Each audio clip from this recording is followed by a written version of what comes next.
हमने इस चैनल पर कई स्पिरिचुअल बातें करी हैं, मगर आज तक हमने मंत्रों से मैनिफेस्टेशन के बारे में नहीं सीखा है। आज मैं आपको ये बताऊंगा कि कोई भी मंत्र, चाहे वो किसी भी भगवान का हो, आप उससे कोई भी चीज़ मैनिफेस्ट कैसे कर सकते हैं, आप उससे अपने लिए एक नई ज़िंदगी कैसे क्रिएट कर सकते हैं। जो कुछ भी आप क्रिएट करना चाहते हैं, आप उन रिजल्ट्स को अपनी लाइफ में कैसे लेकर आ सकते हैं, आज उसके बारे में हम बातें करेंगे। आज की वीडियो को आप पूरा देखिएगा। आज की वीडियो ख़त्म होने से पहले आपको आपके सवालों का जवाब मिल जाएगा कि आखिरकार किसी मंत्र से हम अपनी लाइफ में कोई चीज़ मैनिफेस्ट कैसे करते हैं। एक बार फिर से आप सभी का स्वागत है डायसेक्टिंग कॉन्शियसनेस के नए वीडियो में। यहाँ पर हम सनातन धर्म, मैनिफेस्टेशन और स्पिरिचुअलिटी के बारे में बातें करते हैं। आज हम बात करेंगे मंत्रों से मैनिफेस्टेशन के बारे में। आखिरकार हम किसी मंत्र का इस्तेमाल कर कैसे अपनी लाइफ में ऐसे सिचुएशंस अट्रैक्ट कर सकते हैं जैसे हम करना चाहते हैं। अब वीडियो में जाने से पहले सबसे पहले हम एक बार ये समझते हैं कि मंत्र क्या है। अगर हम बाहर से देखते हैं तो मंत्र एक सेंटेंस जैसा होता है, मगर अगर डीप में हम जाएं तो मंत्र में साउंड वाइब्रेशंस होती है। वो वाइब्रेशंस जो हमारी बॉडी को डायरेक्टली इफ़ेक्ट करती है, हमारी बॉडी की फ्रीक्वेंसी इंस्टेंटली चेंज करती है। जैसे जैसे हम कोई मंत्र करते जाते हैं, वैसे वैसे उन देवी या देवता का जो फॉर्म है वो हमारे अंदर भी बनते जाता है। इसीलिए कहा जाता है कि मंत्रों को बिना गाइडेंस के नहीं करना चाहिए, क्योंकि आपको नहीं पता कि कौन सी एनर्जी आपके अंदर पैदा होने वाली है उस मंत्र को करके। इसीलिए कहते हैं कि थोड़ी गाइडेंस की ज़रूरत होती है जब आप उग्र देवी या देवता के मंत्र को करते हैं। अगर हम यहाँ पर एग्जाम्पल की बात करें तो अगर आप ओम नमः शिवाय का बार बार चैंट कर रहे हैं, बार बार उसका जाप कर रहे हैं, तो आपकी बॉडी के अंदर शिव भगवान का एक फॉर्म आकर जन्म लेने लगता है। आपकी बॉडी की फ्रीक्वेंसी उन देवी या देवता की फ्रीक्वेंसी के साथ मैच हो जाती है। तो जब भी हम किसी मंत्र को करते हैं, हम उसके साथ साथ उन देवी या देवता की एनर्जी को भी हमारे अंदर इन्वोक करते हैं। किसी भी मंत्र की वाइब्रेशन को अगर आप एक स्पिरिचुअल प्लेन में देखेंगे तो आपको उस मंत्र की वाइब्रेशंस एग्जैक्टली उन देवी या देवता के फॉर्म की तरह दिखेगी जिन्हें हम देखते हैं, जिन्हें हम मूर्तियों में देखते हैं। तो अगर कोई स्पिरिचुअली ग्रो करना चाहता है तो उसके लिए सिस्टम काफ़ी सिंपल है।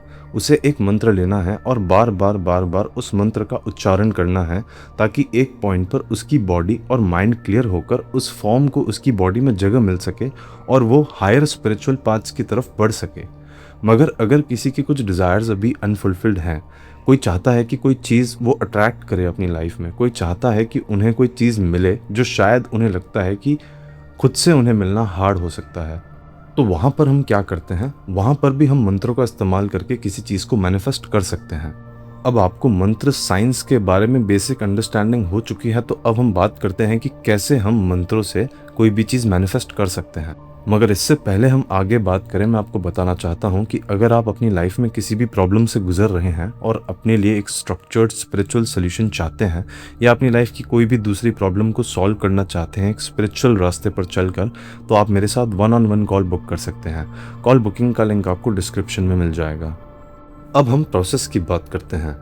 तो सबसे पहले प्रोसेस चालू होने से पहले आपको ये पता होना चाहिए कि आपका डिज़ायर एग्जैक्टली है क्या, और कौन से देवी या कौन से देवता हैं जो उस डिज़ायर के लिए परफेक्ट हैं। अगर आप उनकी पूजा करेंगे तो वो डिज़ायर आपका जल्दी मैनिफेस्ट होगा। ऐसे कौन से देवी या देवता हैं, आपको उनके बारे में पता करना है। जैसे कि अगर कोई पैसों की इच्छा रखता है तो सीधा सीधा उन्हें लक्ष्मी जी की पूजा करनी है। अब अगर किसी इंसान को जॉब पाने की इच्छा है, या वो एंग्जाइटी या डिप्रेशन से दूर जाना चाहता है, या वो अपने फिजिकल एलिमेंट्स या फिजिकल बीमारियों से छुटकारा पाना चाहता है, तो उन्हें हनुमान जी की पूजा करनी चाहिए। अब उसी तरह अगर कोई आर्टिस्ट है जो कि शायद पब्लिक स्पीकिंग करते हों, डांसिंग करते हों, सिंगिंग करते हों, तो उनके लिए माँ मातंगी की पूजा करना सबसे बेस्ट माना जाता है। तो इसी तरह आपको अपने डिज़ायर के कोरस्पॉन्डिंग देवी या देवता के बारे में पता होना चाहिए। जैसे ही आपको वो चीज़ पता चल जाती है, तब आपको उन देवी या देवता का मंत्र लेकर उसका जाप करना शुरू करना होगा।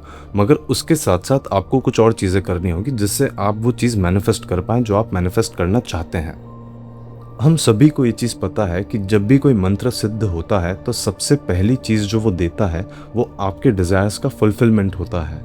तो आपको सबसे पहले क्या करना है कि जब भी आप मंत्र करने बैठते हैं, आपको उसे करने से पहले अपने गोल को ऐसे विजुअलाइज करना है जैसे कि वो हो चुका है, और उसके बाद आपको मंत्र जाप करना है। आपको एक मंत्र की 11 या 21 माला को हर दिन करना है, और इसे आपको 48 डेज तक करना होगा। 48 डेज में हमारी बॉडी की सारी सेल्स चेंज होकर नई सेल्स हमारी बॉडी में आ जाती हैं, तो हमारी उन सेल्स की वाइब्रेशंस भी उस मंत्र की फ्रीक्वेंसी को मैच करेंगे। इसलिए हमें इस मंत्र को 48 डेज तक करना होता है रेगुलरली। आप जब भी मंत्र करने बैठें उससे पहले आप विजुअलाइज करें, और मंत्र खत्म होने के बाद आप विजुअलाइज करें, और इस चीज़ को आप अगले 48 डेज तक करें।